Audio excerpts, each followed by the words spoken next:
Your mind won't stop racing, even when nothing is happening. That constant feeling that something is about to go wrong. Thoughts looping, over and over again. Your body tenses for no clear reason. You're tired, exhausted, but your brain? Still running. And the worst part is, sometimes you don't even know why. We all experience anxiety at some point, and you probably know how it feels in your body. Sweaty hands, a racing heart, that tight feeling in your chest. But have you ever stopped to ask, what's actually happening inside your brain when this happens? Because this isn't just in your head. There's real biology behind it. When you feel anxious, your brain starts releasing chemicals like cortisol, the so-called stress hormone. In small doses, it helps you deal with immediate challenges. But when this system stays on for too long, it stops helping and starts wearing you down. And here's the key point.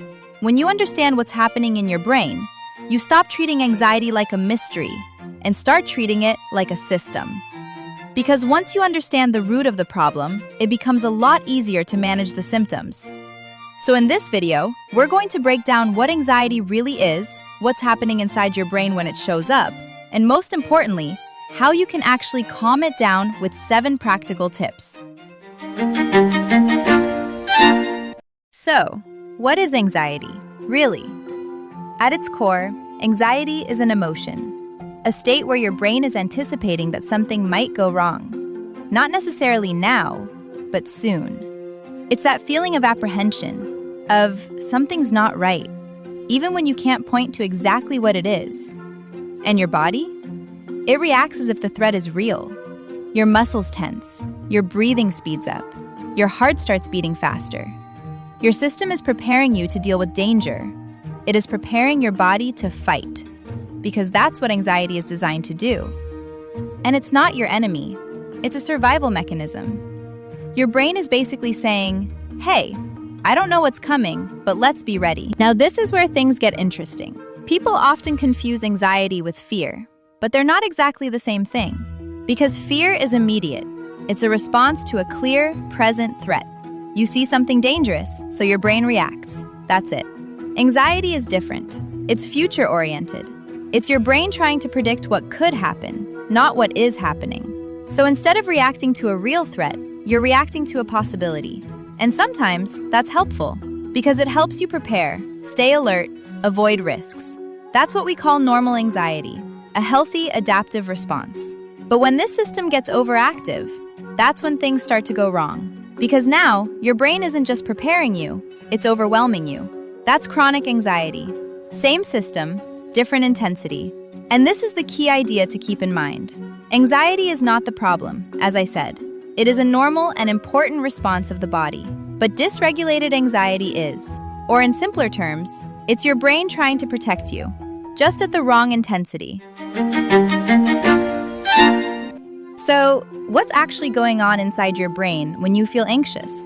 Because it feels chaotic, but there's actually a system behind it. And it starts in a part of your brain called the limbic system. Think of it as your brain's emotional control center. It's responsible for things like emotion, memory, fear, and survival. It's one part of the brain that regulates autonomic process, what you might call automatic or unconscious. Now, inside this system, there are a few key players. First, the amygdala. This is your brain's threat detector. Its job is simple: scan for danger. And it's fast, really fast. Sometimes too fast, because it doesn't wait for logic. It reacts first and asks questions later. So when something feels threatening, even if it's just a thought, the amygdala hits the alarm. Then comes the prefrontal cortex. This is the rational part of your brain. The one that's supposed to say, hey, relax, we're fine.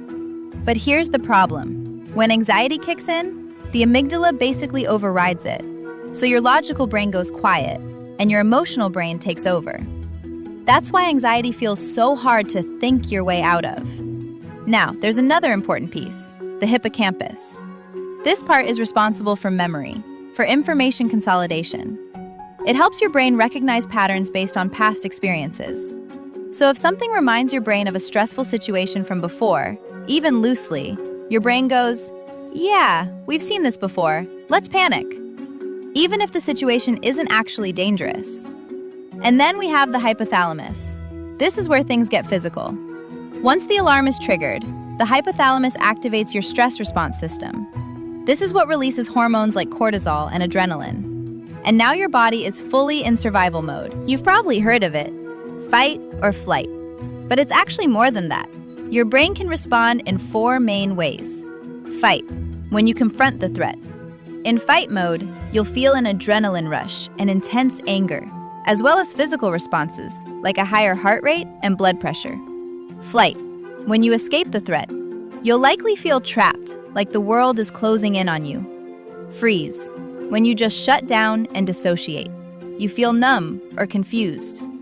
And fawn, when you try to please to avoid conflict. You're showing submission to the person you fear. This reaction happens often in people pleasers and those who have trouble setting boundaries. Different people, different patterns. And here's the key point. Your brain doesn't really distinguish well between a real physical threat and a psychological one. So whether it's a bear in the woods or just an email you're overthinking, your brain can react the same way. That's why your heart races, your breathing changes, your muscles tense. Your body is preparing to survive something that might not even be happening. And if this keeps happening over time, your brain starts to adapt to it. The amygdala becomes more sensitive, the stress response activates more easily, and your brain starts seeing threat everywhere, which creates a loop. More anxiety leads to more sensitivity, which leads to more anxiety. So again, this is important. Anxiety is not random. It's your brain trying to protect you. But when this system gets stuck on, protection turns into overload. All right, let me help you visualize all of this a little better. Because honestly, nothing explains your brain better than a Pixar movie. Think about Inside Out. Inside your head, there's basically a control room. Different parts of your brain working together and trying to keep you alive. Now imagine this.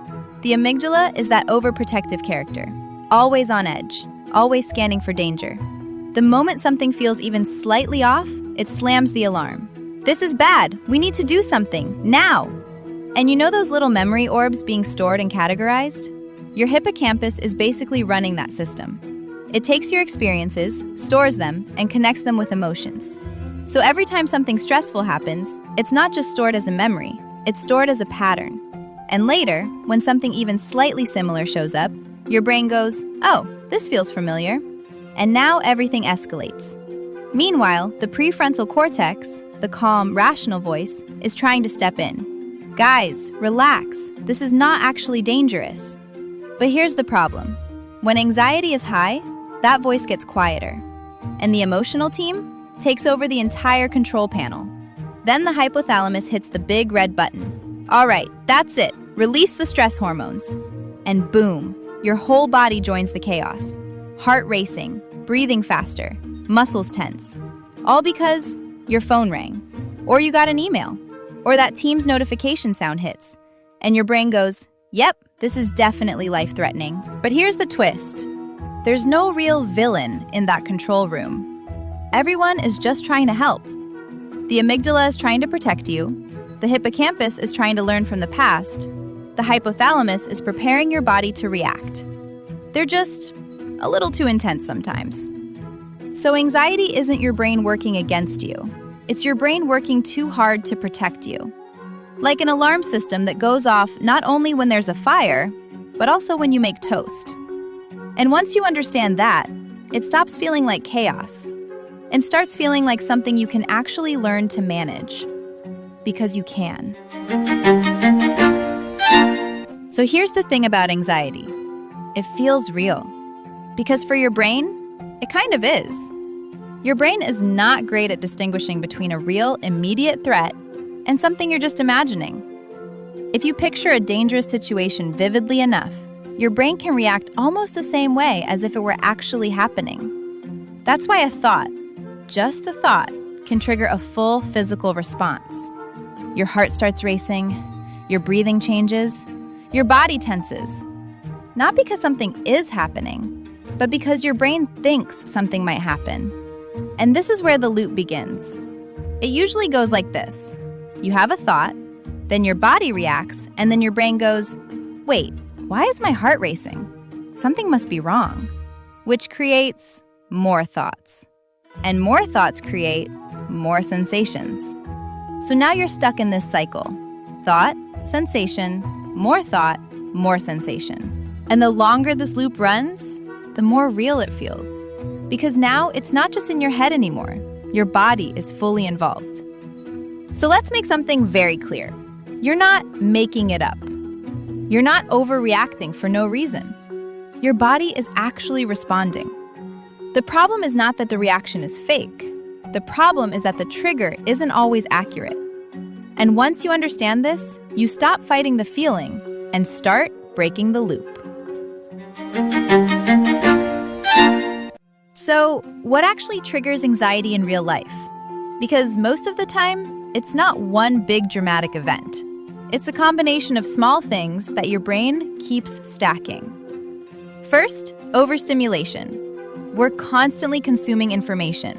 Notifications, social media, messages, news. Your brain doesn't really get a break. It's like having 20 tabs open in your mind, all the time. And eventually it just goes, yeah, this is too much. Then there's lack of sleep.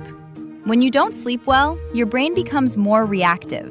The amygdala gets more sensitive, and your rational brain less effective. So things that wouldn't normally bother you suddenly feel overwhelming. And hey, this sounds familiar, right? Yeah, that's because we literally talked about this in the last video. So if you haven't watched it yet, you might want to check that out after this one. Just saying. But continuing to another big trigger, the need for control, perfectionism, overthinking, trying to predict everything. Your brain is constantly scanning for what could go wrong, which sounds productive, but actually just keeps your system in alert mode. Then we have uncertainty, and your brain hates uncertainty because uncertainty means unpredictability, and unpredictability feels like risk. So your brain tries to fill the gaps with worst-case scenarios, just to feel prepared. Caffeine is another sneaky one. It stimulates your nervous system. In small amounts, it helps, but too much? It can literally mimic anxiety symptoms. Faster heart rate, restlessness, tension. So now your body is activated, and your brain goes, something must be wrong. And finally, chronic stress. When your system is constantly under pressure, your brain never really switches off. It stays in this low-level alert mode. And over time, that becomes your new baseline. So anxiety is rarely about just one thing. It's usually your brain saying, I have been dealing with too much for too long. So if anxiety is supposed to protect you, why does it get stuck? Why does your brain keep going back to the same thoughts over and over again? One big reason is something called negativity bias. Your brain is naturally wired to pay more attention to negative things. Not because it's pessimistic, but because negative information used to be more important for survival. Missing a good opportunity? Fine. Missing a threat? Not so fine. So your brain learned to prioritize. What could go wrong? And that leads to something else. Your brain becomes really good at predicting problems. It's constantly running simulations like, what if this happens? What if that goes wrong? What if I'm not ready? It feels like you're being prepared, but most of the time, you're just being pulled into hypothetical scenarios. And here comes the tricky part, the illusion of control. Your brain convinces you that, if I think about this enough, I can prevent it. So you keep analyzing, replaying, overthinking, because it feels like you're doing something useful. But you're not actually solving the problem. You're just feeding the system. Because every time you engage with those thoughts, your brain goes, oh, this must be important. Let's keep focusing on it. And that strengthens the cycle. So now you have this loop. You think to feel in control, so the thought creates anxiety. The anxiety makes the thought feel more urgent, so you think even more. And that's how your brain gets stuck. Not because it wants to hurt you, but because it's trying too hard to protect you from things that might never happen. All right, so now comes the part that actually matters. How do you calm your brain when anxiety kicks in? Because at this point, it's not about understanding anymore. It's about what to do with it. And before we start, if this is already helping you understand your brain a little better, hit the like button and subscribe. It really helps the channel. And more importantly, it helps this reach people who need it. All right, let's get into it. 1. Regulate the body first. When anxiety hits, don't start with your thoughts. Start with your body. Your nervous system needs to calm down before your mind does. One of the simplest ways? Breathing. Focus on making your exhale longer than your inhale. That activates your parasympathetic system, which is basically your body's calm down mode. It's part of your nervous system responsible for slowing things down and bringing your body back to balance. So while anxiety activates the fight or flight response, the parasympathetic system does the opposite. It lowers your heart rate, slows your breathing, relaxes your muscles, and tells your body, hey, you're safe. You can relax now. Simple, but very powerful. 2. Ground yourself in the present. Anxiety lives in the future, so the goal is to bring yourself back to now. A simple technique: 5, 4, 3, 2, 1. 5 things you can see, 4 things you can feel, 3 things you can hear, 2 things you can smell, 1 thing you can taste. It sounds simple, but it works because it pulls your brain out of imagined scenarios and back into reality. When you focus on your senses, you activate brain areas linked to vision, touch, and hearing, and reduce activity in your emotional system, especially the amygdala. At the same time, you bring your prefrontal cortex back online, the rational part of your brain that helps interpret situations more clearly. So instead of your brain running simulations, you're telling it, look around, we're safe. 3. Name what you're feeling. This is powerful. Instead of getting lost in the feeling, say, this is anxiety, not reality. That small shift also helps activate your prefrontal cortex, and it creates a little distance between you and the emotion. 4. Reduce stimulation. If your brain is overwhelmed, stop feeding it more.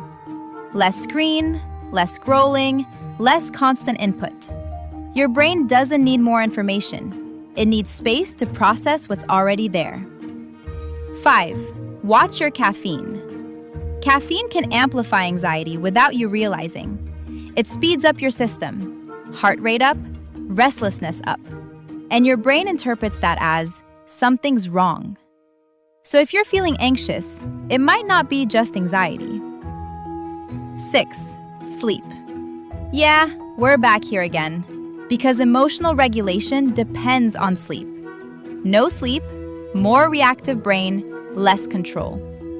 So if anxiety has been worse lately, check your sleep first. 7. Move your body. Anxiety creates energy in your body. If you don't release it, it stays there. Movement helps discharge that tension. You don't need a full workout. Walk, stretch, move. Let your body process what your mind is holding. And that's the key idea. You don't calm anxiety by fighting it. You calm it by giving your brain and your body the signals that say, you're safe. So let's run this back real quick. Regulate your body first. Calm the system before the thoughts. Come back to the present. Get out of the what ifs. Name it. This is anxiety, not reality. Reduce stimulation. Less input, less overload. Watch your caffeine. Your body might be faking anxiety. Sleep, because your brain needs it to stay balanced. And last but not least, move your body. Release the tension instead of storing it. Simple? Yes. Easy? Not always. Effective? Absolutely. So here's the truth. Your brain is not against you. It's actually trying to protect you. The problem is, sometimes it reacts a little too much to things that aren't really dangerous. And that's why anxiety doesn't get solved by thinking more. It gets regulated. Through your body, through your environment, and through how you respond to it. You don't need to fight your brain. You just need to show it that it's safe. And once you learn how to do that, everything starts to feel a little lighter. If this helped you understand your brain a little better, hit the like button. It tells me your brain is on board. Subscribe for more videos like this, where we break down how your brain works and how to make it work for you, not against you. And tell me in the comments, what triggers your anxiety the most? Let's make this a space where we actually understand what's going on up here. All right, that's enough wisdom for one day. Go touch some grass, hydrate, be a functional human. I'll see you in the next one. Bye!